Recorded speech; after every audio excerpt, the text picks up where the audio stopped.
Este programa llega a ustedes gracias a Pisco Armada. Un pisco de uva quebranta de 44% de volumen y 5 años de guarda. Un verdadero deleite para el paladar más exigente. Cómprelo en bodegarras.com y recuerde, tomar bebidas alcohólicas en exceso es dañino. ¿Qué tal, amigos? Buen lunes. Hoy tenemos un programa especial. Vamos a conversar con Víctor Andrés García Belaúnde Vitocho sobre la coyuntura política. Vamos a darle un brochazo rápido a lo que está pasando en el Perú en todos los temas. Y después conversaremos detalladamente con el ministro del Interior, Juan José Santibáñez. Estoy seguro que usted encontrará importante información en ambas conversaciones. Comenzamos con Vitocho y después con el ministro. Adelante, por favor.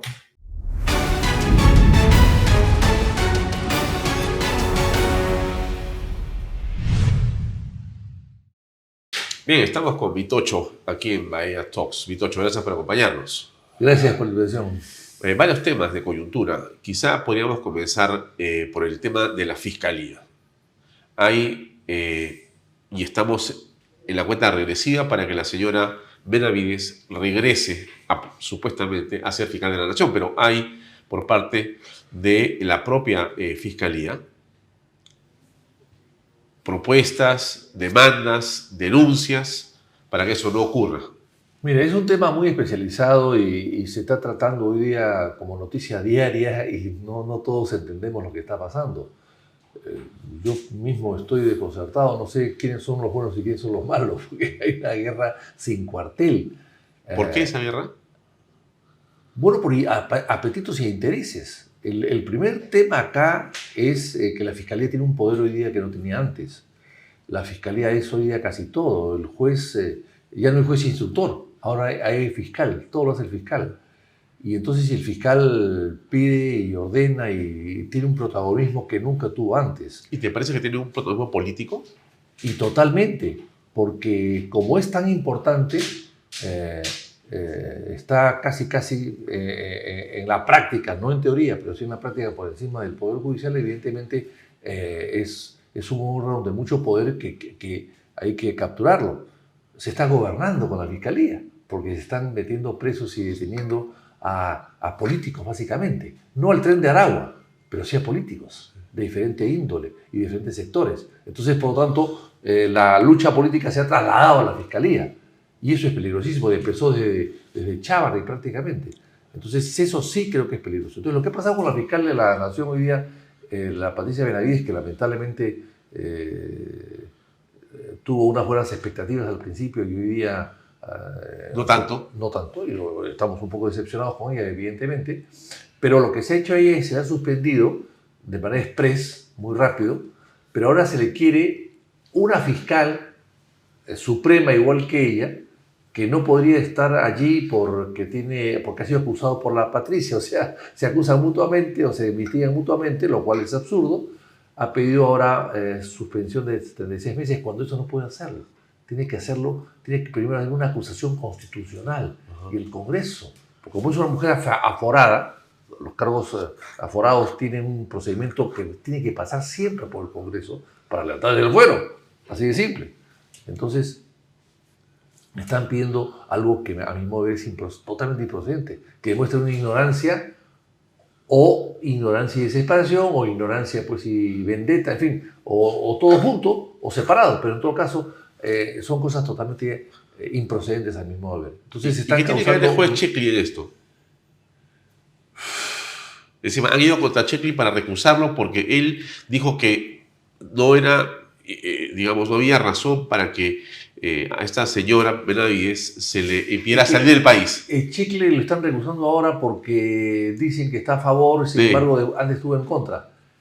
Yo no podría explicar exactamente bien todo esto porque cometería algunos errores. Soy abogado, pero no soy procesalista, ni soy penalista. Pero tienes político, ¿qué hueles? Pero esto es parte de la guerra interna que existe entre ellos. Esto no es justicia, es guerra. Esto no es justicia. Y lo peor es lo siguiente. ¿Quiénes son los mandos? Bueno, hay un sector evidentemente que le denominan caviar, que está atrás de todo esto, y hay otros sectores que podrían ser no caviares o caviares de otra índole, que están tratando de... Hay una pugna por el control. Pero todo esto, a mi poder, empieza primero por los poderes que se le ha dado a la Fiscalía durante mucho tiempo y que los ha tomado, y segundo porque se le ha dado mucho poder a un fiscal de la nación que puede hacer algo que nunca se ha hecho antes y que también lamentablemente lo están haciendo en el Poder Judicial: poner y sacar jueces en ciertas causas. Antes no era así. Antes un fiscal o un juez se quedaba ahí siempre, salvo que se retire o ascienda, pero no se cambiaba de fiscalía o de juzgado. Y esos cambios son los que han originado toda esta pugna o han facilitado la pugna. Y además hay otra cosa importante que antes tampoco pasaba y que no pasó en 150 años. Es decir, que los presidentes de las Cortes, con el fiscal de la Nación no tenían la importancia que tiene ahora, pero en todo caso se ha adaptado la misma modalidad, se eligen entre ellos. Entonces, ¿tú te imaginas en esta canal de televisión que entre todos elijan el gerente? ¿Elijan al gerente? Sí. No, pues. Así no funciona, ¿no? Así no funciona por nada, ni la justicia tampoco. Así puede funcionar el poder legislativo, porque el pueblo es soberano y tiene que elegir a alguien. Muy distinto. Muy distinto. ¿Por qué es soberano? ¿Por qué es tan importante el Congreso? ¿Por qué es, entre comillas, el primer poder del Estado? ¿Por qué? Porque es la elección directa del pueblo a un representante. Sí. Al fiscal no lo elige el pueblo, al juez tampoco, al ministro tampoco. Por eso es que están en situación diferente.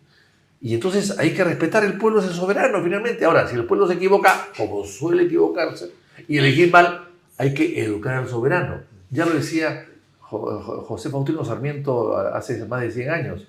Decía que el pueblo es soberano, pero al pueblo tenía que educarlo. Al soberano se le educa. Se le educa. Decía Sarmiento, por ejemplo, una cosa que decía, por ejemplo, yo puedo nombrar a mi hermano ministro, o a un primo ministro, o un amigo ministro. Eso no es ilegítimo, pero sí es indecente. Pero sí es indecente. Entonces, bueno, yo creo que en eso estamos. O sea, al pueblo hay que educarlo, al soberano hay que educarlo para que elija mejor. Pero lo que no podemos hacer de ninguna manera es pretender de que a ese soberano haya que imponerle con recurso de amparo restitución de jueces, de fiscales, de ministros o inclusive de parlamentarios. Eso es una intervención exclusiva y excluyente de un poder del Estado. Entonces, todo eso se ha perdido hoy día. Y la guerra es todos contra todos y veremos los ajustes que hay. La inseguridad aumenta porque las autoridades que deben combatir la inseguridad se están dedicados a pelearse entre ellos. Sí. Esa es la verdad. Dos temas. Chichero. El Perú ha perdido un arbitraje y va a tener que pagar cerca de 90 a 100 millones de dólares 91. Al consorcio. ¿Qué piensas al respecto? Acá hay dos cosas importantes. Primero, que el Perú nunca se defiende bien el CIADI. Es bien difícil que se defienda bien y contrata pésimos abogados y tiene pocos argumentos. Parecería que lo hacen a veces a propósito. Entonces han perdido eso. Pero en segundo lugar, hay que recordar que si se pierde es por ese motivo primero, y segundo porque el gobierno le dio cabida o vigencia a un contrato caduco. Y eso es lo que no se dice. O sea, el Cunturhuasi no cumplió con el Estado porque no tenía plata al final para hacer la obra. Y hizo una gestión con el Estado, con Vizcarra, ya de ministro de Transportes. Pero Pablo Kuczynski de presidente. Y Pablo Kuczynski presidente. Que explicó a una pizarra que era un negocio bueno para el país. Así. Ellos, todo eso, que el negocio es bueno para el país, todo eso ha servido para que Cunturhuasi, con ese criterio, con esos argumentos de que era bueno en la boca del presidente. Así es, el presidente hablando de ellos, Kuczynski hablando de ellos, el ministro haciendo una adenda, reactivando. El contrato estaba muerto, estaba caduco, pero Vizcarra con su viceministra, la Molineri, reactivaron, pusieron en vigencia otra vez el contrato. ¿Para qué? Para después anularlo por interés público. Entonces él se ha dicho, oye, acá no hay interés, ¿a dónde está el interés público? Si unos meses antes ustedes lo habían reactivado, un contrato muerto totalmente muerto porque había incumplimiento de parte de Conturguasi. Ustedes lo pusieron en vigencia y le dieron facilidades y le cambiaron las condiciones y le dieron hasta dinero. Y ahora ustedes meses después, lo anulan por falta porque no es interés público. Mejor dicho, por interés público lo anulan. Ajá. No puede, eso no puede ser. ¿Y por qué lo hizo Vizcarra y por qué lo hizo Kuczynski? Entonces, ellos son los culpables de que estos hayan ganado. ¿Qué, se Vizcarra. equivocaron? ¿Se equivocaron? No, eso, pero sí hemos demostrado que Vizcarra es pesetero. Vizcarra es pesetero, actúa por dinero. Y lo hemos visto, hay 5, 6 o 8 investigaciones y... 8 confesores. Sí, para el caso de cuando era gobernador de ha cobrado por todo. Este señor cobraba por todo, era un cajero prácticamente. Sí, una aduana. Una aduana. Entonces, bueno, ¿eso ha sido gratis? No creo que sea imposible. Gratis. Y además hay otra cosa adicional a eso. ¿Cómo es posible que el Estado peruano permita y acepte y litigue con un consorcio cuyo socio mayoritario es el dueño de concesiones de otros aeropuertos en el sur del país? Conturguasi. Pero son temas distintos, pues, ¿no? Pero perdón. ¿O no? Sí, este es distinto, pero tú no vas a invitarme a mí a tu canal si te tengo un juicio afuera. Es un poco difícil, ¿no? Poco difícil. Tú no vas a invitar a tu canal si yo tengo un juicio afuera pidiéndote que me restituyas un derecho, tanto dinero porque me caí en la escalera de entrar a tu local. Claro, ahí hay una situación. Entonces no vas a invitar tú claro, ¿no? Estamos enfrentados. Así es. Entonces hay un enfrentamiento con esos señores. En este caso, la pregunta es, entonces, ¿por qué le has dado o le sigues dando o sigues manteniendo o sigues siendo benévolo con estos señores que te manejan aeropuertos en el sur con muchos defectos además? ¿Tú crees que Conturguasi entonces hizo un buen negocio? Pero por supuesto que sí. Ganó una licitación, no puso nada, recibió plata del Estado, ahora lo anulan el contrato y ahora recibe un dinero sin haber hecho nada. 91 millones de soles. 91 millones de dólares. De dólares, perdón. De dólares sin haber hecho nada. ¡Qué buen regalo! Bueno, yo creo que eso hay que investigarlo, ¿no? Y yo al día siguiente, una comisión de alguien grande. Por supuesto que sí. Bueno, ya estos señores participaron estos señores de Conturguasi participaron en la campaña de PPK. ¿Y cómo sabes eso? Porque está establecido ya. Participaron en $250,000, creo que dieron en la campaña. Eso salió publicado. ¿Y para qué fue esa plata? Para la campaña, para ayudarlos a ganar. Porque había un contrato. A condición. Bueno, no lo sé. Había un contrato, evidentemente, que estaba ya caducado o por caducarse. Y debido a eso, es que poco tiempo después, el señor Vizcarra reactiva el contrato, que estaba muerto, y ahí no había que pagar nada. Ahí no había que pagar nada, y lo reactiva. Esto me hace recordar a época del primer gobierno de García, cuando la Belco se estaba yendo del Perú. Claro. Porque no había encontrado petróleo, o no era suficiente para explotarlo. O sea, ellos, votos propios, dijeron, esto no va. Y se iban a ir. Y está ahí. Y García llega al poder y los expropia. Y entonces ellos van después a un tribunal y le pagan $200 millones. Por algo que no valía eso. Porque ya estaba vencido. Y ellos no tenían derecho a nada. Qué buen business. Qué buen business. Esos son los business que le gustan a mucha gente, a muchos empresarios, lamentablemente. Ahora, háblame de las AFPs, porque ahora finalmente las AFPs van a entregar el dinero de las personas. Hay un cronograma que empieza pronto. Me parece muy mal. Muy mal que le entreguen el dinero. Van a recolectar el dinero, van a tener un subsidio del Estado, ¿no es cierto? ¿Por qué? Bueno, el Estado va a subsidiar a la pensión. Bueno, ese es otro tema, pero las privadas han firmado, ya está la ley y todo, y aceptó el gobierno, que te van a dar en 4 armadas. Perfecto. Van a devolver los aportes. A eso me refería. No, porque hay un proyecto diferente. Es otro tema. Es un proyecto diferente. Sí. Mire, qué bueno. Yo creo que es un exceso, pero es que ellos estos señores de las AFP se han prestado a todo tipo de abusos durante 30 años y la gente no cree en ellos. Sí, pues. La gente, ese es el problema. O sea, han abusado, han explotado tanto el negocio,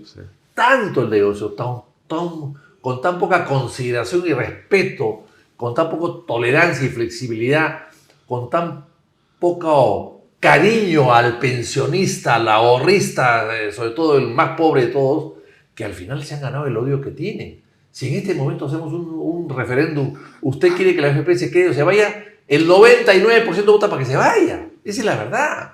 Entonces, no me extraña, no me extraña. Ahora, ellos dicen que el sistema va a fracasar, que el sistema Va a colapsar. va a colapsar. Entonces, pero están pidiendo ahora que sean los independientes los que aporten. Sí. O sea, el vendedor ambulante, el que está afuera en tu oficina, Sí. el heladero que está afuera va a tener que pagar la AFP. Sí. 10%. Es un plan. O sea, no está colapsado el sistema, pues, porque ahora quieren que las AFP, Voluntario. los voluntarios. Pero lo que hay que hacer es que sea voluntario todo. Todo. Todo. Todo. Y además quieren que el Estado subsidie a las AFP, un pilar de solidaridad, creo que le dicen, igual que en Chile. O sea, si el Estado va a subsidiar a las AFPs, a los aportes, entonces que el Estado sea el que maneje los aportes, pues. ¿Qué cosa le queda ya? O sea, el Estado va a manejar plata, o va a recolectar plata, o va a obligar a ponerle plata a toda la gente y ellos van a poner plata para que el privado sea el que la administre. No puede. O sea, que también entonces con ese criterio que la administre el Estado todo. Empezando por Petroperú. Empezando por Petroperú, que es un desastre. ¿Dina Boluarte llega al 26? Hay que ir a rezar por ella, pero ¿Tú crees eso? va a ser difícil, pero al fin puede llegar. Puede llegar. Hay muchos intereses para que llegue, ¿no? Y para que no llegue también. Y también para que no llegue. Hay una lucha también ahí, ¿no?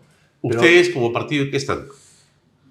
Un poco Tratando también para rezar. Tratando de organizar nuestro partido. Un poco para rezar también, Sí, ¿no? sí, por supuesto que sí, pero en otro sentido, ¿no? Y con otras plegarias. Bueno, nacimiento, renacimiento, mejor dicho. Un renacimiento, sí, es una refundación. Una refundación. Hay que hacer una refundación. ¿En qué están? ¿Bien o no? Y poco a poco estamos restableciéndonos, ¿no? ¿Quién es el candidato? No hay candidato todavía, es muy primero tenemos que hacerlo. No, pero se hace, pues. Lo primero es lo primero. Pero es falta decir, el hombre. Siempre empezar como organizar el partido, ¿no? Sin hombre, sin líder, no hay causa. La Hay- causa necesita un hombre. Claro, pero sí. ¿Tú Pero ¿A quién ves tú? Hay varias personas. ¿Barnechea quiere Por lanzarse? supuesto. Sí, claro, hay muchas personas que pueden hacerlo, ¿no? Hay 4, 5, 6 personas. ¿Vitocho quiere al Congreso? ¿Quiere Eh, al Senado? Te lo pide la gente en la calle. Vitocho, te dicen cuando caminas por la Bueno, ciudad. yo antes caminaba por la calle, por muchas calles de muchas ciudades del país y me decían, oiga, ¿usted qué hace adentro? Sálgase. Y cuando ha salido, cuando Vizcarra te sacó, Ahora que estoy afuera, hago paseo por las mismas ¿Y calles. qué te Los dicen? mismos pueblos me dicen, Vitocho, ¿qué haces afuera? Regresa. regresa. Entonces, bueno, Ni chicha ni limonada. Así, ese es el Perú, es un país cambiante, ¿no? Muy cambiante. Pero tú sí estás con ganas. Bueno, Además tienes oficio, pues, porque conoces el tema. sí, tengo. Sí, Conoces el tema, pues. Tengo cierto oficio, sí, efectivamente. Sí, digamos que no me negaría a regresar. Pero por acción popular. Pero siempre. No cambio de camiseta. Pero confieso que me siento tranquilo y feliz fuera del Parlamento, sin la presión Así hay presión. mediática que ¿te existe parece? sobre cada uno de los parlamentarios. No puedes ni caminar por la calle. Así es. Si te Hay comes una- un helado, ese helado Así es. debe ser con Si corrupción. votas en un sentido, si vas al baño, si te viajas, si hay que recordar que el 29 de septiembre, el día que cerró el Parlamento Vizcarra del año 19, yo el día siguiente tenía que viajar de manera urgente con mi hijo que tenía una enfermedad y me dijeron, a las 7 de la mañana al día siguiente, me dijeron, Vitocho, Huye, se fuga. Huye, se No fuga. basuras, no basuras. Y estaba viajando con mi hijo enfermo al lado. Entonces, eso Es un gran malestar. es un Además, viajas con tu plata. por supuesto que sí, totalmente, para una enfermedad para mi hijo. Entonces, ese tipo de noticias que te dan constantemente injustas y excesivas y abusivas, bueno, te hace un poco decepcionar o reflexionar sobre la función que tienes, ¿no? Pero has hecho memoria sobre el 29 de septiembre. Sí. ¿Quién estaba ahí como ministro? Carlos Morán. Morán. El hombre que ahora ha aparecido diciendo Morán es el gran, era un hombre que tenía ya fama de corrupto en ese momento. Había hecho unos tratos para comprar un avión inexistente en Ucrania. Ucrania es un país, lamentablemente, hoy día sufre la invasión. Pero no es muy duro decirle corrupto. Bueno, tenía fama de corrupto en ese momento, no sé si lo sea o no, pero la fama te conduce a los objetivos muchas veces, ¿ah? Y en este caso parecería que sí. Y además hoy día hay una persona ya que ha dicho... El abogado, Mateo su Castañeda. abogado, que sabe todo. Sí, ha revelado... Hay dos personas que saben mucho sobre ti o sobre mí. Tres. Tres. Nuestro abogado, nuestro confesor y nuestro cónyuge. Bueno, el médico también, ¿no? Dice que hay un médico. Hay un médico. Y un médico. Y un médico, puede ser 4 personas. Ya tenemos, pues, son los que tienes que tener muy en cerca. mayor o menor de ellas saben todo lo de ti. Claro. Entonces la pregunta es, el abogado ha dicho que pidió 2 millones de soles, no me extraña, no puedo O sea, dudar de para dar eso. una especie de coima que había ahí. Así es, porque era un avión inexistente, un prototipo, que nadie lo compra. O sea, si tú tienes que comprar en la policía algún elemento para movilizarte, compras algo que existe y ya conoces. Algo que funcione, que sea eficiente y Que además, no un prototipo. Claro, en coordinación con lo que hay en el Perú, los mecánicos que hay en el Perú, la gente que conoce la marca. Un prototipo es una prueba. Ya sea en autos o en aviones. Es lógico, tú compras una marca conocida, no vas a comprar una marca desconocida. Vas a trabajar. Ya aprobada, claro. que tenga representantes, Así que tenga es. mecánicos, que tenga talleres, que tenga todo. Y si tú te sales de ese caudal, es bien sospechoso. 2 helicópteros y un avión. Y ahora dicen que cobran 2 millones de soles. No me extraña. Tan así que fue un sirviente total, un sirviente totalmente adicto al lagarto. Y él mandó policías al Congreso antes que el presidente Vizcarra anuncie el cierre del Congreso. Ya estaba rodeado el Parlamento con policías mandados por el señor Morán. Él debía ser perfectamente bien enjuiciado por golpista y parecería que no está incluido en la lista de los golpistas. No está. No sé si está, porque si está Vizcarra, está Del Solar, no he visto Morán. Debía estar Morán. Porque es decir... Él ejecutó. Claro, él es el brazo armado. Claro. No había tanques en esa época, no bastó, no fue necesario. El ejército no participó, ni la marina ni la aviación tampoco. Pero participó la policía. O sea, fue un golpe con la policía, de la mano de él. Y la policía depende de él 100%. Y entonces, sí, me preocupa que este señor... Y ahora entiendo por qué. Es decir, tenía mucho que cuidar, muchos negocios que realizar, muchos dineros que cobrar. O sea, era un hombre vinculado a la corrupción. No lo digo yo, lo dice su abogado. Repito lo que dice su abogado y no me extraña porque en esa época ya se decía que el golpe había costado. O sea, movilizar a la policía costó plata y que se cobró por eso. Se dicen, los testigos que hay lo dicen y tienen que investigarse. El Congreso, en vez de estar mochando sueldo, debería investigar este tipo de golpes que los puede a ellos afectar en algún momento también. Última pregunta. Porque además yo digo una cosa. ¿Sí? Si Castillo contaba con la policía, su golpe hubiese sido exitoso. No contó con la policía. O sea, fracasó. O sea, hay que ver el golpe de Castillo y de Vizcarra. Sí. El de Vizcarra estuvo mejor elaborado, por supuesto, sí, previamente coordinado y comprometida la policía. Morán. Sí. O sea, a Castillo le faltó un Morán para que tenga éxito. Para terminar, Dina Boluarte tiene ahora a Juan José Santibáñez, es un nuevo ministro del Interior. ¿Qué piensas? No lo conozco, lo he escuchado por la televisión en una entrevista, me parece muy... Viene a continuación de una entrevista con nosotros acá en Canal B. Sí, lo he visto en entrevista. Me parece muy hábil, es abogado, me parece muy hábil, pero no lo conozco, vamos a conocerlo ahora, recién ahora. Así que opinaré dentro de 1 mes o 2 meses o 3 meses, antes lo veo difícil. Bueno, duran en promedio 5 meses los ministros del Interior. Creo que menos, ¿ah? Son 13 en 2 años, Santibáñez es el 6º en el gobierno de Dina Boluarte. 13 en 2 años. Sí, y el de Dina es el 6º, Santibáñez es el 6º. Pero 13 en 2 años, estamos hablando en 2 años son 24 meses. Son 13 ministros, estamos hablando de 2 meses por ministro. Medio, sí. Menos. Y este último duró 30 días. Un poquito más, 40 creo. 33. Sí. Bueno, hay que tener fe. Es decir, así no funciona nada. Vamos a esperar que la cosa mejore. Así no funciona ninguna institución en el Perú. No puede funcionar así. Es imposible. Y la policía tampoco. Pobre la policía, está desconcertada. Cada 3 meses o cada 2 meses o cada mes manda cambia un ministro. Y además el problema es que son ministros casi todos policías. Ese es un grave error. tú no puedes nombrar policías a un ministro de policía, porque como hay algunos sectores dentro de la policía, siempre ese ministro va a inclinarse por uno de los sectores del cual viene o proviene o tiene respaldo, lo cual crea un problema en el resto de los sectores. Por eso es que lo mejor es nombrar a una persona afuera.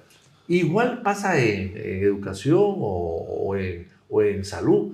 No podemos nombrar ministros de salud médicos, o en educación a veces profesores, porque tienen sus... Mire, el mejor ministro de educación en el Perú fue un general en época de Odría, que no tenía nada que ver con educación.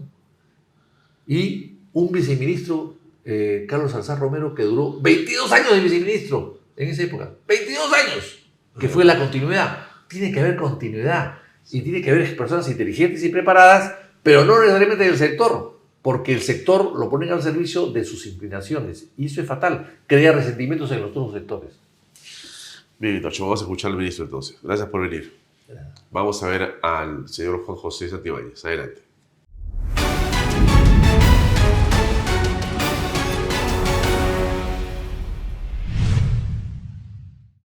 Bien, amigos, estamos con el ministro del Interior. Él es Juan José Santibáñez, que nos acompaña en Bayan Talks. Juan José, gracias por estar con nosotros en esta entrevista. No, muchísimas gracias a ustedes por la invitación y siempre es muy grato para mí acompañarlos. Dicho sea de paso, Juan José, tú has estado en este canal antes que seas ministro de Estado. Resulta que el general José Baella te invitó en el mes de febrero para conversar sobre temas relacionados justamente a la policía. Sí, en realidad yo acompañé a José en una entrevista muy grata, muy bonita, antes de asumir diversos roles en el Ministerio del Interior. Y justo conversamos sobre algunos problemas y como desde mi percepción y punto de vista deberían ser tratados. Sí. Ahora, me gustaría hablar, por cierto, de política, porque tú ahora ya eres un político, digamos, oficialmente, por supuesto también de lo que la policía tiene que resolver como problemas, pero yo quisiera que hablemos un poco de tu formación antes para que el público pueda saber el contexto de tu, digamos, participación política. No es que simplemente tú eres una persona, digamos, déjame decirlo así, que entra al mundo de la, digamos, política interior o de la policía o de la seguridad por una casualidad. Estás tú hace tiempo dando vueltas en todos estos temas. Entonces, en principio tú eres abogado. Sí, a ver, yo tengo formación de abogado, estudié en la Universidad San Martín de Porres y desde que egresé de la universidad, sin quererlo, como lo hablaba con José, me vinculé al derecho policial y militar. Y mi vinculación parte a raíz de un acto vulneratorio de derechos que le hacen a mi padre, en ese momento coronel en situación de actividad, y que teniendo apenas 43 años de edad y contando con 14 condecoraciones y siendo de los primeros puestos de los cursos de formación, es pasado a la situación de retiro por causal de renovación de cuadros, simplemente porque no le caía a un par de grupos generales y fue una decisión política que yo creo, y yo siempre he sido muy crítico, no debería existir, ni dentro de la Policía Nacional ni dentro de la Fuerza Armada. El aplausómetro no hace bien a nadie. ¿Y cómo debería ser que pasen entonces ellos? Lo que pasa es que deberían ser criterios absolutamente objetivos. Por ejemplo, por mencionarte alguno de ellos, algún oficial que ya se encuentre en su 5º año de postulación y no haya obtenido una vacante, aquel que no tenga cursos de perfeccionamiento en el grado, aquel que no tenga condecoraciones, aquel que tenga rigores, diversos factores que podrían contribuir realmente a una mejor selección de oficiales que puedan ser propuestos para pasar a la situación de retiro por causal de renovación de cuadros. Bueno, entonces, regresando a la formación, tú eres abogado y has tenido la oportunidad de continuar tu formación de posgrado. Sí. Pero he visto que tienes, yo leí hasta 3 maestrías. Cuento con 4 maestrías culminadas, una a punto de culminar, en total 5. Mis títulos están inscritos hoy por hoy en la SUNEDU y otros 3 o 4. Proceso de 4 concluidas y una por sustentar. Correcto. No, ¿Están sí, todas entonces, inscritas en SUNEDU? Porque alguien decía no están escritas. Sí, a ver, lo que pasa es que justamente yo soy absolutamente crítico de ese tema. Existen muchísimos doctores en Derecho que apenas tienen inscrito el título. La cuestión aquí es que la inscripción en SUNEDU es eminentemente declarativa, porque el título te lo da la universidad. He iniciado los procesos de inscripción de mis maestrías, dos están en este momento en proceso de inscripción, pero absolutamente todas culminadas y reconocidas por los estados en los cuales yo he estudiado. Porque como vuelvo a reiterar, el título te lo da la universidad. Lo otro es un reconocimiento público, como un registro público de conocimiento general. Pero sí, desde que concluí la universidad, aparte de dedicarme a la práctica privada vinculada al estudio y análisis del derecho policial y militar, he desarrollado estudios, soy máster en Acción Política y Participación Ciudadana por la Universidad Francisco Vitoria Rey Juan Carlos. En esa oportunidad fui becado por el gobierno español. Soy máster en Argumentación Jurídica por la Universidad de León. Tengo el título de máster en Litigación Oral en California Western School of Law en los Estados Unidos. Los estudios de maestría en Derecho Constitucional por la Universidad Federico Villarreal, aquí en el Perú, y los estudios de maestría en Derecho Penal por la Universidad de Buenos Aires, en Argentina. Y adicionalmente también los estudios concluidos de doctorado en la Universidad Francisco Villarreal. Y en realidad igual también algunos estudios de perfeccionamiento, como estudios de perfeccionamiento en Derecho Penal en la Universidad de Göttingen, en Alemania, y en Colombia, México y España, cursos que reafirmaron, creo yo, mi formación, la cual toda la he vinculado siempre al ámbito o a la práctica del derecho policial y militar, no solamente en Perú, sino también en Latinoamérica. ¿Cuántos libros tienes escritos? 6. ¿Esos libros tocan materias relacionadas a derecho vinculado al tema policial, seguridad? Sí, policial y seguridad. Mi primer libro fue La causal de renovación de cuadros en la Policía Nacional del Perú. ¿El caso de tu padre? El caso de mi padre, que fue publicado aquí en el Perú el año 2004. Luego tengo un libro sobre dogmática en derecho policial, publicado aquí en el Perú. Un libro de dogmática de derecho policial publicado en Colombia. El libro La prueba en el derecho disciplinario, publicado también aquí en el Perú. Un libro sobre derecho disciplinario iberoamericano, publicado por la editorial Tirán Lobranch en España. Y libros sobre derecho disciplinario policial, publicados igualmente en Colombia. 7 son. Ya. ¿Y tu experiencia política cuál es? ¿Cómo la puedes resumir? A ver, yo creo, y esta es una cuestión, una percepción absolutamente personal, todos los seres humanos estamos vinculados a política, Alfonso. Tú tienes una relación en tu casa con tus vecinos. Esa relación, sea buena o mala, es política. Las relaciones que tenemos en el núcleo intrafamiliar son relaciones políticas que forman parte de la negociación. Entonces yo creo que absolutamente todos los seres humanos estamos en una formación política. Yo he tenido escenarios en donde he participado en una política activa dentro de la universidad, formaba parte de un grupo de estudiantes que se llamaba Unión Estudiantil y que luego pasó a ser Cambio Estudiantil. He sido también candidato al Congreso de la República en el año 2011. He desarrollado diversos escenarios. Te comento, en esa oportunidad yo formaba parte de las juventudes del Partido Popular Cristiano. Ajá. Entonces, siendo parte de las juventudes del Partido Popular Cristiano, el PPC conformó una alianza. ¿La Alianza para el Gran Cambio? Correcto, la Alianza para el Gran Cambio. Y nosotros tuvimos elecciones internas. En las elecciones internas fui uno de los jóvenes más votados y tuve la oportunidad de postular al Congreso de la República. Y a pesar de tener una gran cantidad de votos, que incluso superaban a muchos de los que tuvimos en el Congreso en esa época, no ingresé al Parlamento por la cifra repartidora. Yo trabajé en esa campaña en Pedro Pablo. Ya, ahí estuve yo. Tú has estado del grupo de Lourdes Flores. Correcto. No sé si te acordás, yo era el 30 de PPK. Creo que sí, sí, es posible que tu cara me parecía conocida. Sí. Bueno, interesante. Entonces, has seguido en política, o sea, te interesa la política, no es un asunto solamente el tuyo académico o técnico, sino es un asunto de política pública en el campo de la participación como político mismo. O sea, si has querido ser congresista, estás más allá entonces. En esa oportunidad yo siempre, en esa oportunidad postulé al Congreso siempre pensando en la familia policial, porque mi intención siempre ha sido brindar un apoyo constante a la familia policial, porque soy parte de ella. A ver, quienes no me conocen, un poco para detallarte, yo soy hijo de un oficial de la Policía Nacional del Perú. Mis tíos por parte de madre, todos son policías.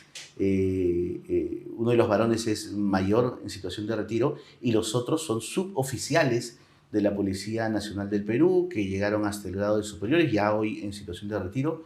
Mis primos son oficiales de la policía. Entonces siempre he estado vinculado a la familia policial y me hace parte de eso porque como hijo de policía he sufrido los embates probablemente y he conocido de los sacrificios que muchas veces incluso mi padre hizo para brindarnos educación, para tratar de darnos o estar constantemente preocupado por su familia a pesar de los grandes sacrificios que le hacía. Yo recuerdo mucho, por ejemplo, en el año 1985, cuando mi padre fue enviado a la zona de emergencia por parte del gobierno a combatir la subversión, mi padre era uno de los pocos oficiales que iba. Por eso es que si ves en YouTube una participación mía en el Congreso de la República, como viceministro en el reconocimiento de los veteranos de guerra y de la pacificación, yo digo claramente, los veteranos de la guerra y la pacificación son pocos y todos se conocen, porque en esas épocas eran muy pocos los que iban y muchos los que se quedaban. Entonces, yo me acuerdo que mi padre se fue a Cerro de Pasco, luego a Puno y luego a Yanahuanca, y fue en Yanahuanca mi padre fue atentado gravemente, tuvo que ser evacuado aquí a la ciudad de Lima, le salvaron la vida en el hospital de policía, y luego cuando se recuperó, cuando yo pensé que ya mi papá se quedaba en casa, me sentó en la sala y me dijo, me voy. Y yo le dije, ¿pero por qué? Acabas de llegar, te acaban casi de herir de muerte, ¿por qué te vas? Y nunca me voy a olvidar las palabras de mi padre, porque alguien tiene que hacer algo. Entonces, mi relación, mi niñez la pasé prácticamente en los cuarteles. Ayer hubo la conmemoración del sacrificio de Juan Benítez Luna en el cuartel que era antes de la Guardia Republicana del Perú. Hoy un cuartel Juan Benítez Luna de la Policía Nacional del Perú, y recordaba y les mencionaba ahí, aquí yo aprendí a correr, a caminar, a nadar, a jugar pelota, me casé en el cuartel porque me casó un capellán de la policía. Entonces mi relación con mi vínculo, muy aparte del vínculo que yo tengo con mi padre, que es un vínculo realmente maravilloso, es la de realmente un hijo de la familia policial. Y me he propuesto como línea de gestión hacer respetar a la policía y tratar de fortalecer aquellas cuestiones que son necesarias para que el bienestar de la familia policial pueda llegar a su máxima plenitud. Muy interesante tu vivencia personal, ¿no? Tu padre ha estado en el frente de batalla. Correcto. Contra el terrorismo. Así es. Mi padre tiene, y esto siempre es algo de lo cual yo me enorgullezco, dentro de la Policía Nacional existen 4 tipos de condecoraciones: por esfuerzo intelectual, acción distinguida, servicios meritorios. No obstante, mi padre tiene 14 condecoraciones. Es uno de los oficiales más condecorados en la Policía Nacional y más de 4 de ellas son por acción distinguida. ¿Qué hace tu padre hoy? Hoy por hoy es un oficial en situación de retiro, gozando de los nietos, siempre vinculado al ámbito de la seguridad y participación ciudadana, al igual que yo, autor de varios libros de seguridad ciudadana que incluso la policía considera en su oportunidad como libros de consulta obligatoria para establecimiento de planes en temas de seguridad. Bueno, creo que ya con eso nos queda claro quién es Juan José Santibáñez. Más o menos la gente tiene una idea de tu formación, la parte familiar, y entonces puedes saber también que tienes una, digamos, posición clara en relación a ciertos temas. O sea, claro, tú eres un defensor de la Policía Nacional, obviamente, de la institucionalidad de esa institución, pero además, claramente, quienes tienen una visión del terrorismo, digamos, romántica, ¿no? No te deben ver con mucho agrado, ¿no? Es la verdad, ¿no es cierto? Probablemente exista un sector que no me vea con agrado. No obstante, yo estoy aquí para hacer un trabajo en beneficio de la sociedad, en beneficio de la familia policial. Ayer remarcaba un tema y que es digamos, un referente, o que va a ser un referente en mi gestión. Yo lo digo y lo vuelvo a repetir. La principal subordinación de la policía es a la ley. La policía no puede ser una institución política y mucho menos puede ser utilizada para fines políticos. Ya la Constitución lo establece. Los miembros de la Policía Nacional y la Fuerza Armada no son deliberantes. Pero eso no significa, bajo ninguna concepción, que tampoco la familia policial pueda permitir la vulneración de determinados derechos o incluso que determinado sector sea ajeno a las necesidades de la familia policial. Una última pregunta sobre un tema personal. Eres un hombre joven. Gracias. ¿Qué edad tienes tú? 46 años. ¿Te casaste ya? Sí, claro. Bueno. Me casé ¿Lo has comentado? me casé retornando de la maestría de Sí. España. Tengo 3 hijos maravillosos. Y como yo siempre digo, mi esposa es mi socia de vida. Ella me acompaña en cada reto que afronto y creo que ese es un pilar fundamental de que hoy hayamos podido llegar donde estamos.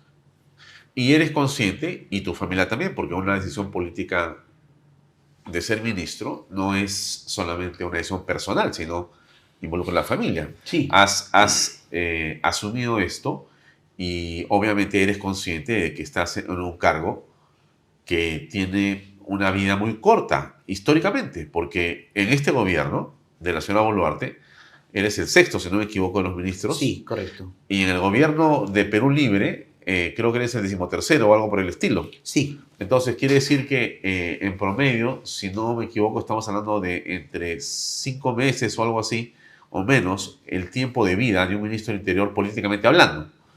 ¿Eres consciente de eso?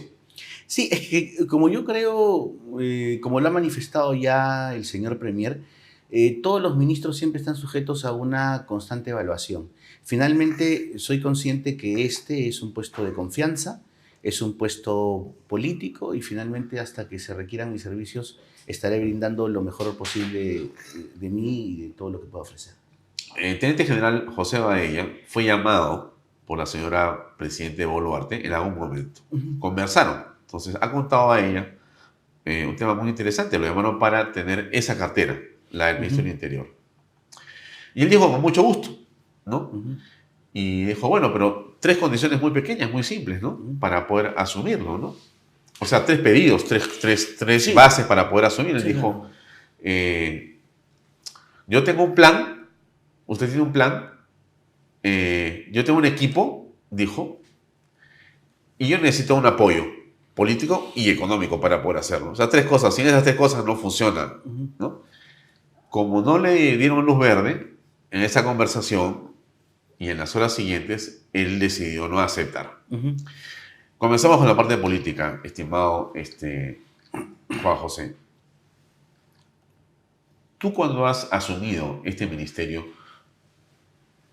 preguntándote lo mismo que hizo ahí en su momento, preguntaste por un plan, por un equipo, por un apoyo político que implica fondos para que puedas desarrollar la actividad correctamente. Sí, lo que pasa es que hay una cuestión, y quizás mucha gente no lo conozca. Lo que sucede es que si bien es cierto yo no he estado vinculado a una vida pública en el sector, sí lo he hecho cuando he estado en el ámbito privado.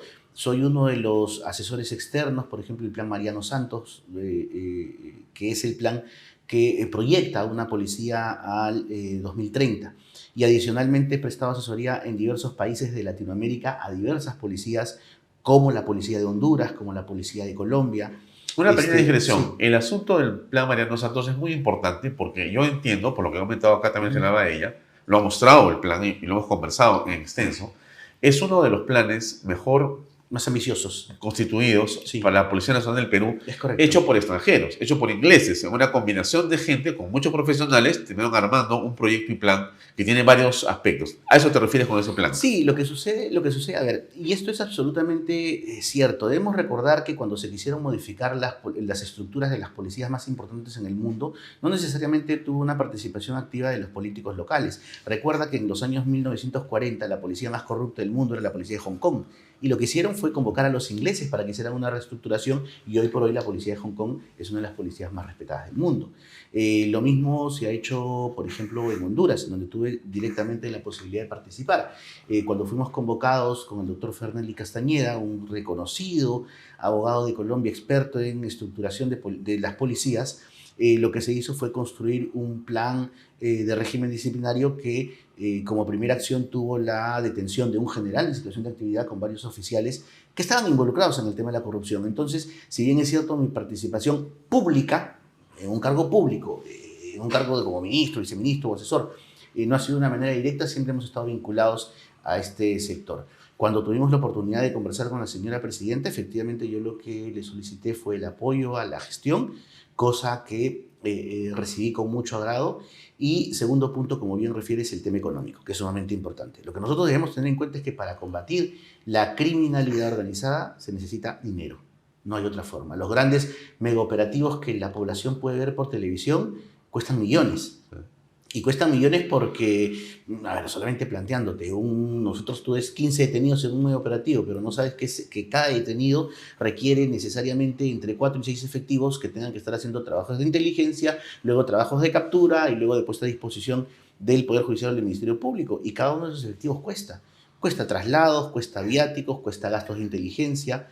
Entonces todo eso es una sumatoria de hechos. El estar en el Ministerio del Interior previamente nos ha servido para conocer cifras muy exactas de lo que se necesita, al menos para este año, para combatir la lucha contra la criminalidad. Hace unos días conversé con el ministro de Economía y el ministro de Economía me ha garantizado la entrega de presupuesto suficiente para lograr los objetivos este año que se propone el sector. ¿Tú conocías antes a Dina Boluarte? No, yo fui invitado por un exministro, el ministro Torres, a ser su jefe de gabinete, y yo no conocía a la señora presidenta antes. Ni a la señora presidenta ni a nadie de su entorno, eso quiero aclararlo. Yo creo y lo sigo sosteniendo. Creo que el haber llegado donde estoy en este momento es la consecuencia de un trabajo constante de más de 20 años de carrera. No soy un advenedizo en este sector. Entonces creo que es la consecuencia y el reconocimiento a todos los años de carrera y sacrificio que hemos logrado. Sí. Ahora, hablemos un poco de la coyuntura política. Sí. ¿Cómo aprecias tú? Vamos a hablar de punto por punto, pero yo te pediría, digamos, una especie como de pregunta, como siempre decimos, nos tocamos en el ascensor y te digo, Juan José, ¿cómo ves la cosa? Políticamente hablando, ¿no? Entonces, ¿cómo ves la cosa?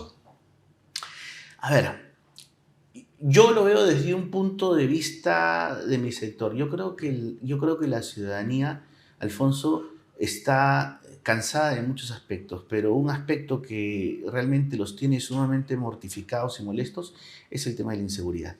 La delincuencia hoy por hoy campea por todos lados. Antes, cuando tú conversabas, tú identificabas determinados sectores de la ciudad en donde decías, oye, no vayas a este sector porque este sector le llamaban zona roja. Es imposible transitar por ahí. Hoy por hoy no es así. Hoy por hoy en cualquier lugar te pueden robar. Bajando aquí el edificio te pueden asaltar en la puerta. Entonces yo creo que lo que hay que darle a la ciudadanía es seguridad. Y yo creo que eso va a permitir no solamente que la población vea mejor satisfechas sus expectativas, porque, Alfonso, sin seguridad no se puede nada. Sin seguridad no hay crecimiento económico, sin crecimiento económico no hay trabajo, sin trabajo no hay bienestar para la familia, si no hay bienestar para la familia encuentras nuevamente la disociación entre comunidad y Estado. Y esa disociación, ¿qué cosa es la que genera? La delincuencia. Es un círculo vicioso. Entonces la cadena tiene que cortarse por algún lado. Y esa es la misión que de alguna u otra manera nosotros estamos emprendiendo con 2 líneas de gestión que yo he sostenido.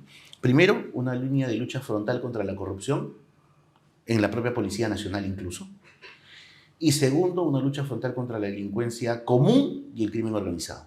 No solamente vincular los actos policiales de investigación a la desarticulación de estas grandes mafias, que es nuestro esfuerzo, sino también a darle seguridad al ciudadano de a pie, a ese hombre y mujer que salen a las 5 de la mañana y se paran en un paradero para esperar un bus, para irse a trabajar por su familia y que resulta siendo atacado por un motociclista que a primeras horas de la mañana ya le robó el celular, ya le robó la billetera, pero sin embargo tiene que irse a trabajar porque no puede perder un día de trabajo ahí. A ese niño hay que darle protección al niño, protección a los menores de edad que hoy por hoy son asaltados por estos delincuentes. O sea, acá hay una cuestión, al niño no se le toca.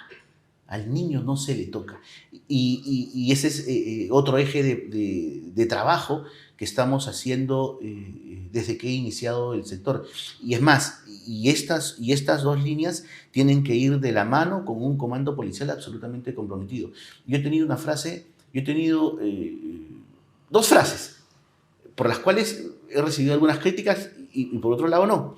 La primera de ellas es que en mi sector, que en mi gestión vamos a salir a cazar a los delincuentes. No vamos a esperar sentados. No sirve esperar sentados, hay que salir a cazarlos.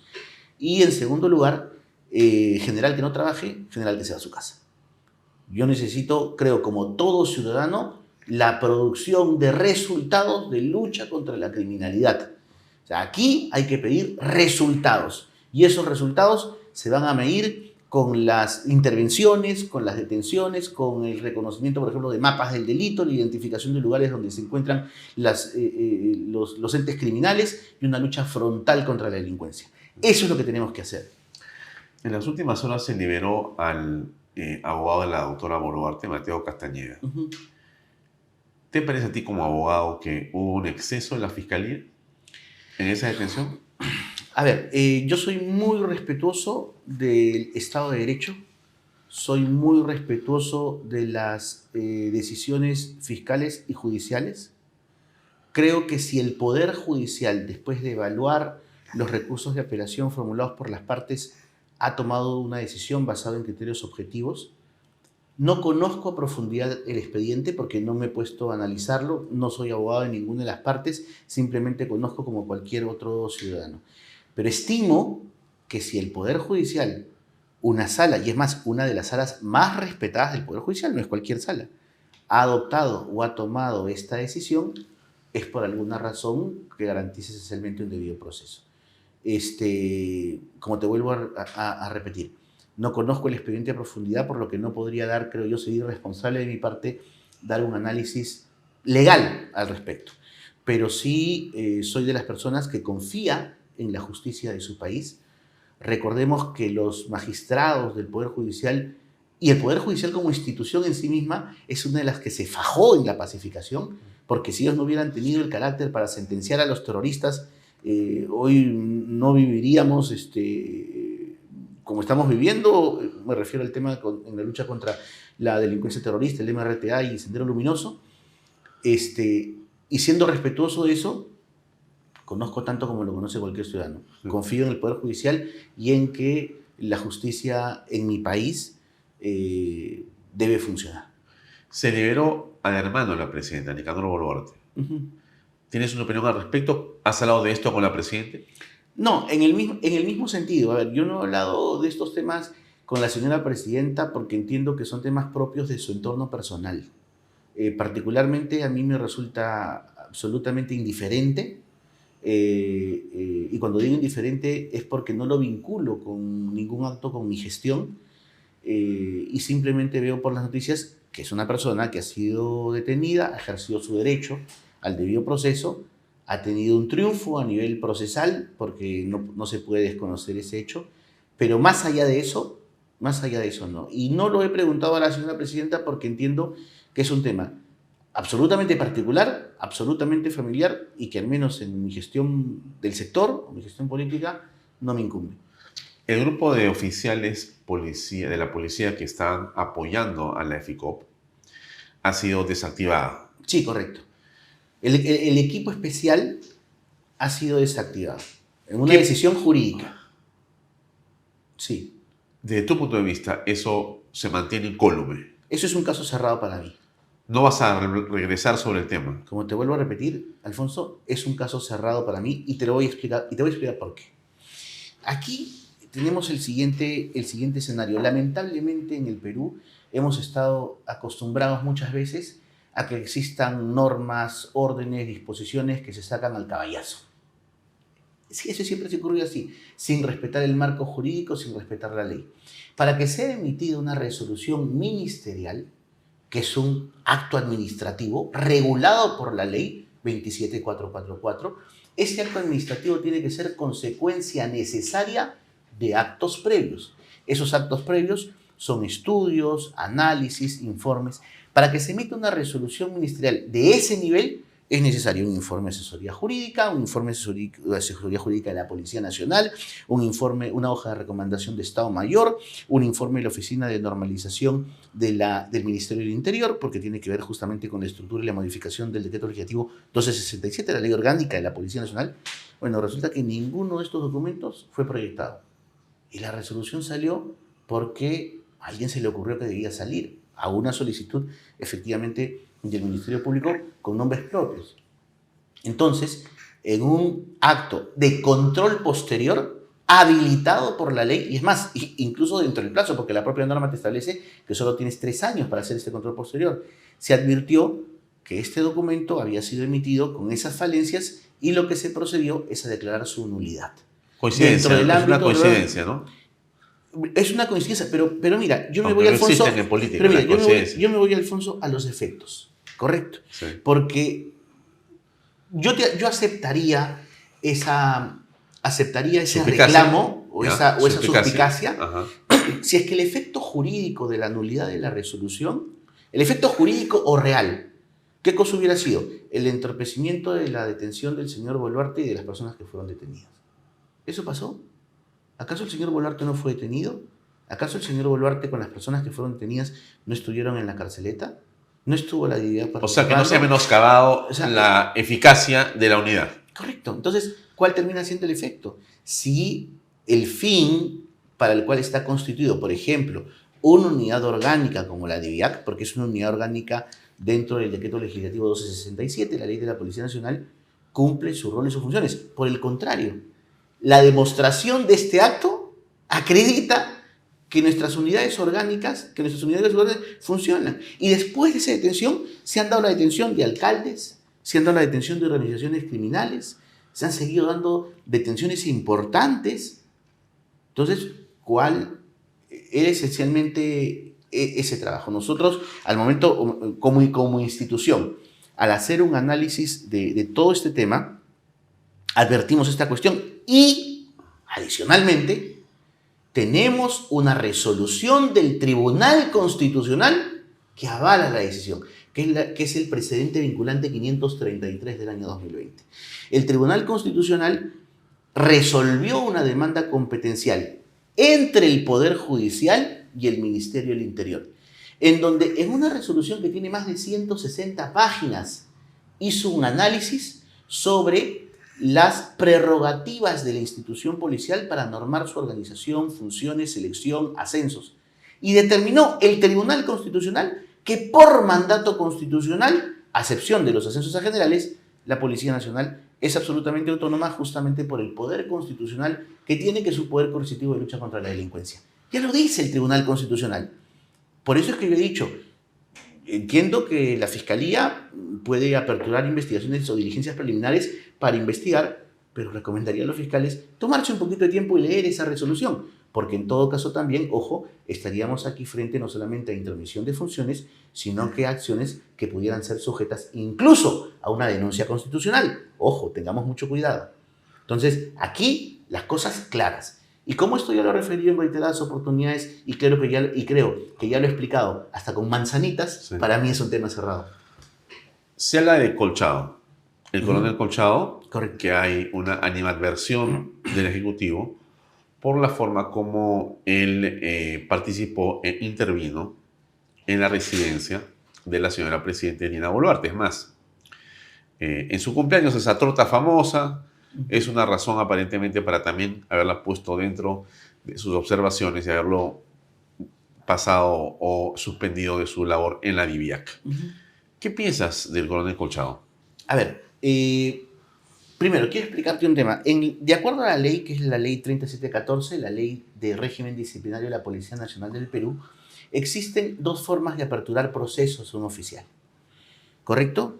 Una forma es la Oficina de Asuntos Internos, que es la disposición expresa del Ministro del Interior, que se le dice al jefe de Asuntos Internos, abra la investigación a esta persona. Esencialmente son por actos graves de corrupción o por hechos denunciados incluso públicamente. Y el otro camino es la Inspectoría General de la Policía Nacional del Perú, Ajá. porque advierte la vulneración de algún bien jurídico previsto en la norma, es decir, de algún bien protegido por la ley previsto en la norma. Ambos procedimientos son absolutamente autónomos. En el primero de ellos participa el Ministro del Interior, en el segundo no, porque es una decisión absolutamente institucional y remarcada en una ley y en un debido proceso. Los procedimientos que se han aperturado contra el coronel Harvey Colchado son procedimientos de la Inspectoría.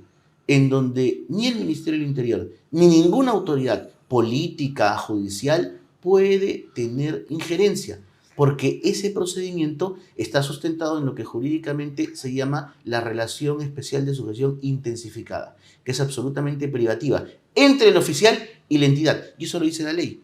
Está dentro de los principios de la norma o del régimen disciplinario. Por tanto, el sector interior, como ministro del Interior o cualquier autoridad política, no tenemos injerencia en ese proceso, que incluso, de acuerdo a ley, es absolutamente reservado. Por eso es que el coronel Colchado, cuando va al Congreso y le hacen la pregunta sobre el proceso, él sostiene y refiere y reafirma, como lo dice la ley, señor, es un proceso reservado al cual yo no me puedo pronunciar, porque lo dice la norma. Hay una apelación Pero vincula exclusivamente a la Policía Nacional del Perú. Tengo entendido, porque como te vuelvo a repetir, no estoy involucrado en el proceso y tampoco me inmiscuye, tengo entendido que ha formulado un recurso de apelación contra la medida provisional que se le ha aplicado, pero eso sigue un debido proceso. O sea, más o menos, para que tú tengas una idea, un proceso similar, y lo hablo con conocimiento de causa, por lo menos en la policía dura un par de años. O sea que la carga es muy grande. Podríamos ver en 2 años. Por lo menos. O sea, entre 1 año y 2 años. La carga es bastante grande. Ahora, te estoy hablando de todo el proceso. Recordemos que el proceso, de acuerdo a la ley 3714, tiene 2 instancias. Sí. Recién van en la primera. Viene de ahí la etapa de juzgamiento de primera instancia, luego la etapa de segunda instancia. No, tenemos para rato. Y lo que yo he dicho en un medio de comunicación, para que se entienda, la Policía Nacional es una institución de más de 143.000 efectivos. La Policía Nacional no puede personificarse o no puede personalizarse en ningún oficial.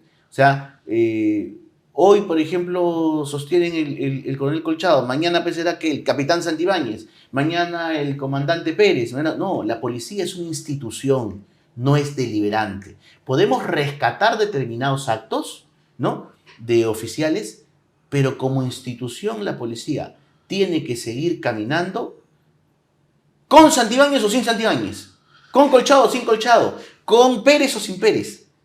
Aquí la policía es una institución y lo que nosotros vamos a defender es la institucionalidad. Y el coronel Colchado, conforme lo establece la ley, tiene la garantía de un debido proceso y tiene la garantía de defenderse y de plantear todas las cosas que él estime pertinente para la defensa de sus derechos. Y yo voy a ser riguroso, ojo, lo vuelvo a repetir, en la defensa de los derechos de todo el personal policial, sin importar los apellidos. Se señala, creo que tú lo has dicho en otro medio, que hubo más de 1 millón de soles mensuales de gastos de la DIVIAC. Es que ese es aproximadamente, conforme he sido informado por el comandante general de la Policía Nacional del Perú, la DIVIAC tiene una asignación prácticamente fija de 800.000 soles mensuales y que de acuerdo a los planes y de que de acuerdo a las intervenciones que hace, siempre hay un incremento adicional que llega al 1.200.000, lo que hace un aproximado de más o menos 15 millones al año. Es bastante dinero, ¿no? Es bastante dinero, pero como vuelvo a reafirmarlo,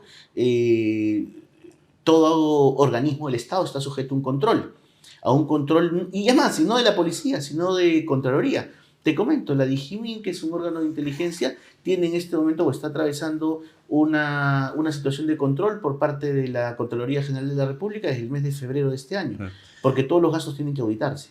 ¿Tu opinión sobre el desempeño en la DIVIAC? ¿Cuál es? A ver, yo creo particularmente que todos los órganos de la Policía Nacional hacen sus esfuerzos.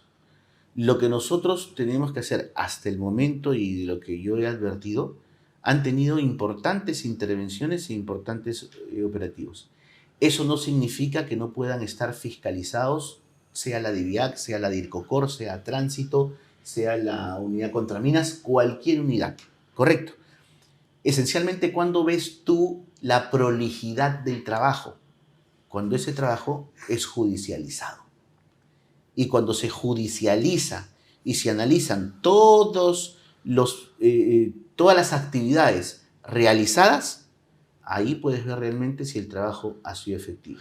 Entonces, Hemos tenido casos, por ejemplo, en donde la DIRCOCOR captura a una organización y se va al Poder Judicial y el Poder Judicial declara la nulidad de las actas. ¿Por qué declara la nulidad de las actas? Porque de acuerdo a ley, quien tiene que levantar las actas es el oficial interviniente. Y resulta que cuando firmaron las actas, no lo hizo el interviniente, lo hizo otro. Eso es un mal trabajo. Porque lo que nosotros tenemos que garantizar es que todo el trabajo de la Policía Nacional del Perú, al momento que cumple su función y su intervención, sean legítimos y sean legales, para que luego lleguen a la consumación del éxito, que en este caso será la Administración de Justicia. en el caso de el intento, el operativo de detención contra el presidente Alan García Pérez, ¿la DIVIAC actuó bien? A ver, en el caso que tú me comentas, que en realidad, desde mi punto de vista personal, fue un caso penoso, ¿no? De lo que conozco, porque tampoco estoy involucrado o tampoco he hecho un análisis concreto del tema, yo soy de la opinión que desde el momento que se le comunica a una persona el estado de su detención, desde ese momento, tú como policía, tienes la obligación de resguardar. O sea, cuando tú lo dices, en ese momento ya... En ese momento tú ya asumes jurisdicción. Tú la ya asumes vida jurisdicción. Por la y la integridad. libertad de esa integridad ya depende de la policía. Por supuesto, por supuesto. Entonces, entiendo que el expresidente comunicó que se iba a cambiar, que iba a cambiarse de ropa. No obstante, creo que habiendo sido comunicado de su detención, en ese momento él ya estaba bajo la tutela de la Policía Nacional. Como te vuelvo a repetir, no conozco los pormenores de la intervención, solo me estoy guiando de lo que por los medios de comunicación nosotros vimos. Ahora, una finalmente pregunta. eso ya los pormenores se identifican en un proceso y si es que hubiera algún tipo de responsabilidad se determinará, pero como vuelvo a reiterarte, a veces hay cuestiones que nosotros no conocemos. Sí. O sea, y te voy a contar un caso haciendo una comparación, ¿no? En realidad una penosa comparación solamente. Hubo el caso también, no sé si te acordarás, el caso de un fiscal que fue detenido, un presidente de una junta de fiscales, Sí. lo traen aquí a Lima y estando aquí en Lima el señor se mata, se mete un balazo y se mata en una carceleta que estaba a cargo de la Policía Nacional del Perú. ¿Qué ocurrió en ese caso? El señor estaba enmarrocado de pies y estaba enmarrocado de manos. O sea, ¿por qué? Porque como en la celda habían delincuentes, no podían tenerlo en ese momento ahí, tenían que resguardarlo en otro lugar. Entonces, para tenerlo resguardado en otro lugar, estuvo en una cama y estaba con los grilletes colocados. Lamentablemente en la noche el señor se escabulló de tal forma que tuvo acceso a un arma y tomó la penosa decisión de quitarse la vida. Entonces, ahí nosotros podríamos atribuir una responsabilidad de falta de cuidado del personal policial. Yo discrepo de ese punto. Hay que, por eso, estar en cada situación en concreto para poder establecer si existen o no responsabilidades con respecto a la actuación policial.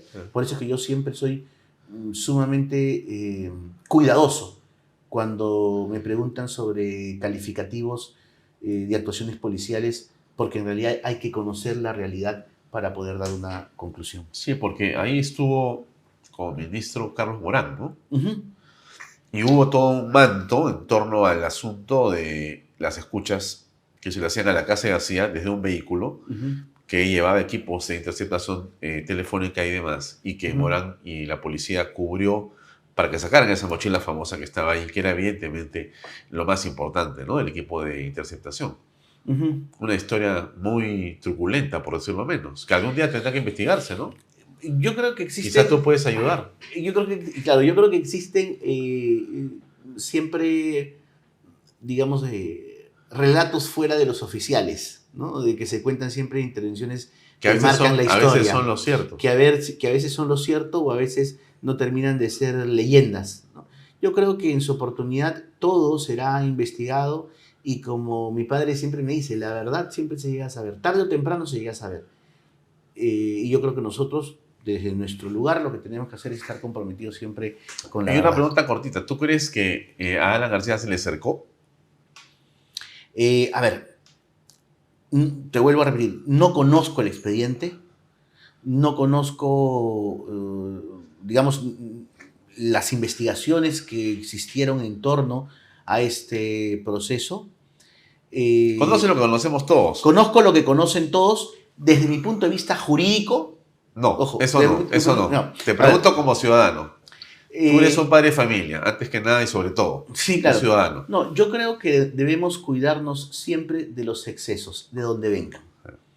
Y creo que existen o han existido en diversos procesos muchos excesos que en algún momento la justicia tendrá que resolver, ¿no? Algunas preguntas cortas. ¿Que podríamos decirle algo al público sobre Vladimir Cerrón? Sí, que esperamos que pronto sea capturado. Para mí, el señor Cerrón es un prófugo. ¿Has hablado de esto con la presidente? Como lo es, a ver, con la señora presidenta yo no he tocado el tema por una sencilla razón, porque el señor es un prófugo. Y para mí, como ya he tenido y he sostenido reuniones con el comando de la Policía Nacional, Sobre este caso. he dispuesto sobre varios casos, porque hay varios objetivos que por motivos de seguridad no puedo revelarlos, Perfecto. pero existen personajes muy críticos de la criminalidad organizada que hoy están desarrollando actividades económicas aquí en el Perú. Entonces, habiendo sido informado del tema, hemos planteado como objetivos la captura de todos aquellos que estén prófugos de la justicia, y dentro de ellos está el señor Vladimir Cerrón. Y, digamos, el público seguramente te va a creer más o vas a tener una legitimidad mayor y sin duda puede pasar, no sé si le parece a la historia, si lo capturas. ¿Eres consciente de eso? Me han dicho miles de cosas. Me han dicho que de capturar a Cerrón seré ministro hasta el 2026, de capturar a Cerrón se viene un camino político encumbrado, ¿no? De capturar a Cerrón, ¿no? No, a ver, esa no es la cuestión. Aquí hay que capturar al señor Cerrón porque es un prófugo. Esa es la razón. Como es tan prófugo, el efectivo policial que acabo de ver hoy en las noticias, que me acabo de enterar y he pedido información al comandante general sobre un efectivo policial que, estando sentenciado a 25 años de prisión, presumiblemente se le otorgó un ascenso y hoy por hoy está fugado. También se convertirá en otro prófugo de la justicia y en otra persona a la cual tenemos que capturar. Entonces, no me preocupa, mejor dicho, no voy a desarrollar mi gestión en base a comentarios, en base a críticas o elogios. Yeah. A críticas o elogios o en base a conjeturas. Yo desarrollo y he aceptado esta función y esta gestión como algún día me dijo mi padre, alguien tiene que hacer algo. Bueno, es la misma respuesta que yo les di a mis hijos hoy. He aceptado este cargo porque alguien tiene que hacer algo. Preguntas cortitas para terminar, ministro. La inmigración venezolana es claramente un factor que, porque tiene una incidencia en la criminalidad, nos preocupa a todos. ¿Cómo lo ves desde el ministerio? Bueno, les comento que ya estamos preparando el reglamento de la ley de modificatoria de la ley de inmigración que se dictó en los decretos legislativos. El reglamento estará pronto por salir y es sumamente importante porque el reglamento permite y habilita a la Policía Nacional, primero, a la intervención de los hoteles y hostales. Segundo, a la intervención de los centros de trabajo. Tercero, a la intervención de los domicilios donde se encuentren no solamente ciudadanos venezolanos, extranjeros y indocumentados. Cuarto, se facilita de alguna u otra forma la remisión de las personas indocumentadas a sus países. Entonces, este marco jurídico que está pronto ya, va a salir el reglamento y que nos va a permitir ejecutar, va con todo, porque esa es la línea de lucha de la gestión, ¿no? En ese va con todo darle armas al serenazgo, letales me refiero, ¿es una solución a la inseguridad? Yo particularmente considero que no. ¿Por qué? Porque la función constitucional de lucha contra la delincuencia y la protección de los bienes jurídicos de las personas y la seguridad del país es de la Policía Nacional del Perú. Es una facultad indelegable. Ni siquiera los miembros de la Fuerza Armada. Es una facultad indelegable. Definitivamente no podemos negar y esto lo hago en un reconocimiento, que el cuerpo de serenazgos es un factor de apoyo que hoy por hoy se ha convertido en necesario. Y lo que tenemos que hacer es desarrollar un trabajo conjunto, un patrullaje integrado para juntos luchar contra la criminalidad. Creo sí que el tema, por ejemplo, de la utilización de armas no letales debe ser revisado. Porque el arma no letal la puede tener un ciudadano cualquiera. Sí. Entonces, si lo puede tener un ciudadano cualquiera, qué mejor, digamos, opción de que lo tenga una persona que está encargada en este momento de gestionar un arresto ciudadano, porque es el serenazgo, es un arresto ciudadano, o que coadyuva a los fines de la tranquilidad y seguridad de nuestra población. Una opinión tuya sobre esta ley que ha salido en el Congreso con respecto a la defensa de las personas con armas, ¿no? Si ingresan a tu casa, oye, tú puedes tomar una pistola y dispararle, inclusive matar a ese ladrón que entra, y ya no se habla de proporcionalidad. ¿Qué piensas al respecto? Yo lo que pienso al respecto es que el criterio sobre el uso o la utilización de armas de fuego en nuestro país está equivocado. Aquí no debería, el nivel, o como miden algunas autoridades, es la proporcionalidad, y no, el nivel es la racionalidad. Es la razón que te habilita para el uso de armas. Yo te hago una pregunta, Alfonso. Mira, imagínate que estás durmiendo en tu casa con tus hijas, y entran dos delincuentes armados con un machete y tú tienes una pistola. No tengo machete. No tienes machete, tienes una pistola. En la proporcionalidad tendría que buscar un machete. Exacto, ¿no es cierto? Porque exacto. si uso la pistola, me meten preso. Exacto. O sea, tendrías que buscar un machete. Yo no tengo. La racionalidad. Saco la pistola. Correcto. Y los elimino. Correcto. Y la ley me va a proteger ahora sí. La ley te va a proteger. Es más, la ley desde ya protegía en el ámbito de la legítima defensa, porque y aquí había incluso un derecho constitucional y fundamental, que era el de la inviolabilidad de domicilio, que también estaba justamente protegiendo estas acciones. Pero como te vuelvo, o como te reitero, aquí lo que nosotros tenemos que hacer es otorgarle a los ciudadanos la posibilidad también de que pueda defenderse. Una vez que esté la Policía Nacional ahí, ya el ciudadano cede esa prerrogativa, esa potestad a la Policía Nacional, que es la autoridad. Pero mientras eso no ocurra, el ciudadano tiene todo el derecho fundamental, constitucional y humano de defenderse y defender a los suyos y lo suyo. Chancay. Chancay es una palabra que para muchos resulta muy grata porque ven oportunidades. Para los chinos ven negocios. Yo creería que para algunos chancayanos ven frustración porque las cosas no avanzan, no hay dinero del Estado todavía para poder hacer cosas fundamentales. Y en seguridad tienen 60 efectivos en 2 turnos, le quedan 30, creo que 10 es para la parte de administración, 20 para 60.000 personas con 2 unidades, una malograda. O sea que Chancay está al borde del abandono, estando a meses de que se inaugure esta mega obra continental. ¿Qué vas a hacer? ¿Qué has hecho? ¿Estás hablando? ¿Has tomado contacto con el alcalde o con las personas que están vinculadas a este tema? ¿Qué va a ocurrir? Lo primero que hemos hecho, y quiero aprovechar tus cámaras para informar esto, cuando yo he sido viceministro tuve una reunión con los representantes, por ejemplo, de ADEX, que acudieron preocupados también por el puerto de Chancay y nos están ayudando. ¿Para qué? Para empezar, dentro del puerto, la empresa constructora nos ceda un espacio mucho más grande para la presencia de personal policial dentro del puerto.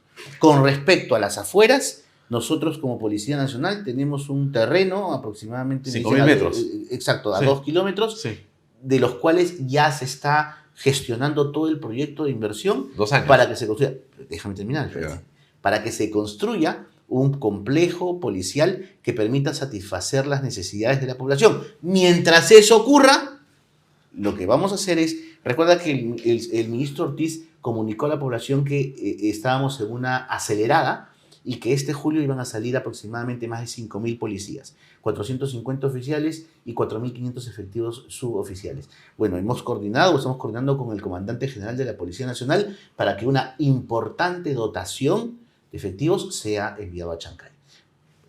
Justamente por lo que tú comentas, porque es absolutamente necesario. Tenemos que tener en cuenta, Alfonso, y esto es una realidad, que existe una brecha muy grande en la Policía Nacional. Hoy probablemente deberíamos contar con 60.000 efectivos más. ¿Cuántos? Mira, en el año 1995-96, éramos prácticamente el mismo número de policías. Ha crecido la población y no ha crecido la policía. Por eso es que te digo que la brecha es de 50.000, 60.000 efectivos. Lo que vamos a procurar en esta gestión es reactivar, por ejemplo, muchas escuelas de formación. Ayer acabo de tener una comunicación con el alcalde de Putumayo, con el gobernador de Loreto. Vamos a reactivar la escuela de suboficiales que existe por allá, en donde hoy por hoy salen 150 efectivos para que a partir del próximo año salgan 4.500, cerca de 1.500, perdón. 1.500. Ya se va a aperturar la escuela de Arequipa, que es una gestión que realizó el exministro Walter Ortiz. Estuvo personalmente viendo el tema, había unos problemas de agua, pero ya se va a activar, que va a permitir contar con una mayor cantidad de alumnos que luego van a egresar como suboficiales de la Policía Nacional del Perú, y diversas acciones que de alguna u otra manera permitan o incentiven incluso a nuestros jóvenes a formar parte de esta institución tan importante como la policía. Pero ese incentivo pasa también por mejorar ciertas cuestiones que son importantes para la familia policial, como es el sistema de salud. Una de las principales acciones y decisiones que he adoptado en mis primeras horas como ministro fue la declaratoria en emergencia de salud poli, ¿no? El día lunes estoy proyectando ya unas visitas. Bueno, se me ha escapado el día porque en realidad yo he dicho voy a comenzar a hacer visitas inopinadas. Sí. Pero bueno, porque cuando avisas cuando vas, todo está bonito. No, sí. Vamos a hacer visitas inopinadas, sí, porque eso tenemos que darle alguna solución. Como también que tenemos que darle alguna solución a Fobipol. También tenemos que darle solución. ¿Por qué? Porque existe un clamor del personal, ¿no? En decir o referir, a ver, yo he aportado 30 años. ¿Qué hago con ese fondo? Y no he recibido ni un ladrillo. No puede ser. Entonces, eso no es posible. Eso no es posible. Pero ahí siento que tu principal enemigo se va a convertir en el ministro Arista. Porque no. Arista tiene pues la llave de la caja.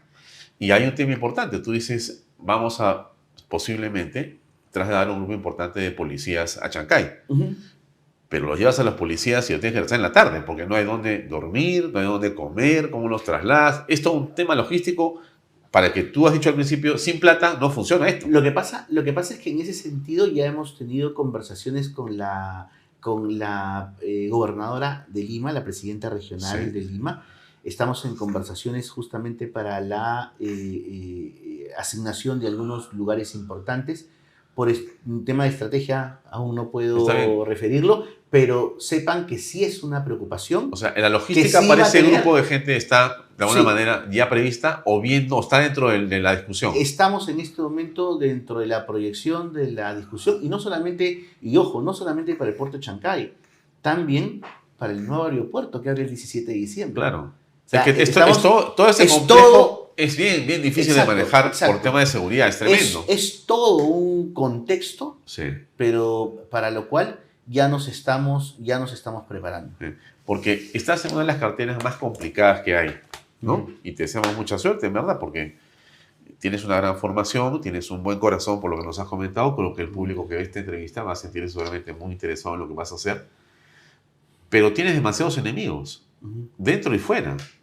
Dentro de la política están los adversarios que ya claramente ven que tú tienes un perfil al que tienen que combatir, porque tienes un perfil, claro, que es alguien que tiene familia, que ha peleado contra el terrorismo, por lo tanto, toda la otra izquierda y los pro-comunistas y los pro-sendero o los que se hacen los locos no te van a querer. O sea, ya hay un grupo de gente que te detesta y te quiere sacar sin que hayas pasado, sino horas solamente porque tienes un background determinado. Y las mafias que están dentro del gobierno, me refiero, dentro del Estado, que son muchas, ¿no? Porque el Estado es un Estado muy complejo, muy difícil, ¿no? Y la burocracia te puede ganar y te puede inmovilizar. Sabes que estás en un reto prácticamente imposible, para llamarlo con toda claridad, muy complejo. Efectivamente, Alfonso, yo creo que es un sector complejo, pero creo también que es un sector al cual probablemente le faltaban dos cosas: gestión y decisión. Ten en cuenta, y te lo aseguro, y se lo aseguro a todo el público televidente, he sido formado, porque así me formó mi padre, y también una formación profesional en la cual soy un hombre que toma decisiones. A mí no me va a temblar la mano cuando tenga que tomar algún tipo de decisión que sea en bienestar de la sociedad, en bienestar de mi policía, de la defensa de los derechos del personal policial y sobre todo de las acciones que son necesarias e imprescindibles para continuar con el mantenimiento de un Estado de Derecho y para luchar en las dos líneas que yo me he marcado. Una lucha frontal contra la corrupción y una lucha frontal contra la criminalidad. Sé, como refieres, que por ahí existen algunos contrarios, más que enemigos, yo les llamaría contrarios. ¿Y por qué les llamaría contrarios? Porque para ser un enemigo, creo que mínimamente deberían alcanzar lo que yo he alcanzado. Y